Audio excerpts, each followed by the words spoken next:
coming out to tell everybody how important this SAVE Act is and that you should call your senator and tell him to pass it. It seems like a simple enough thing to do because of the fact that it's only requiring voter ID. I left California about a year and a half ago. I love the state of California. It's beautiful, the climate's great.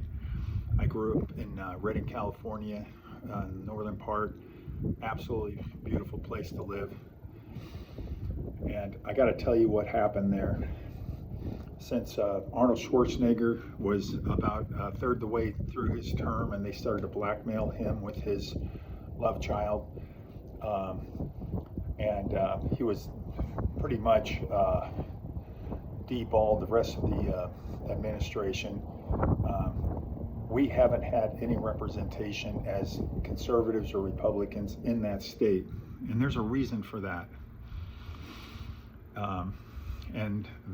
The reason is the voter fraud and the complete takeover from the oligarchs and from the politicians that, in my mind, are evil, that took over the whole voting system and in various ways have committed fraud.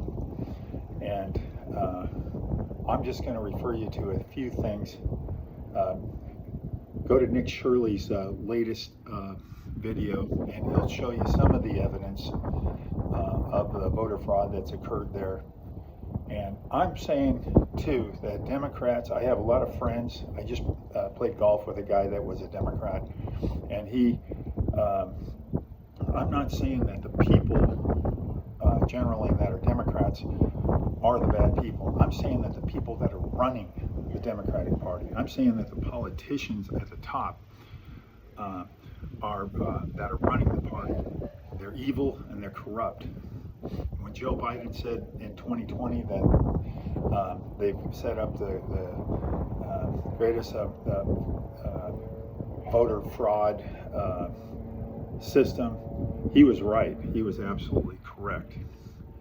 And they did. And they will do it nationally too. What happens in California will happen nationally.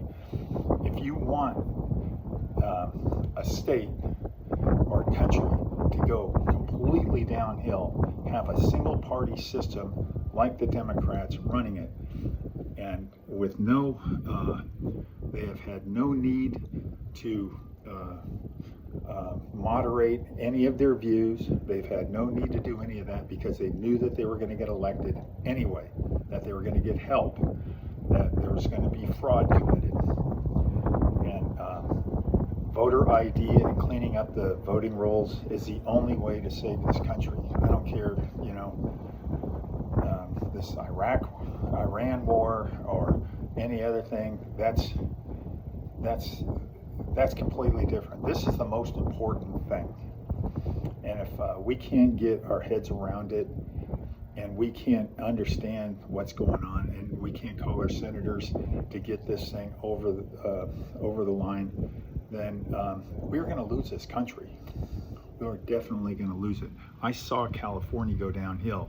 That state should be a place where everybody is prospering, that a place because of the breadbasket, because of Silicon Valley, because of Hollywood. It should be a place where you might pay 1/10 the taxes as a state like Nebraska or Oklahoma that has 1/100th of the resources. It's got so many resources. It has such a large amount of taxes that flow through that, and it has the biggest amount of fraud, voter fraud, and Medicare fraud, and hospice fraud, any kind of fraud that you can imagine. Wake up. They're going to take the country. They've already taken California. I couldn't handle it anymore. I had to get out of there, and there's a lot of good people there. And for you, regular kind of Democrats who are pretty much Kennedy Democrats or Roosevelt Democrats still, that's not your party anymore. The people running your party, they are running rickshaw over the Constitution, and their Bible is Saul Lewinsky's book, Rules for Radical, and the ends justify the means. Wake up and understand that.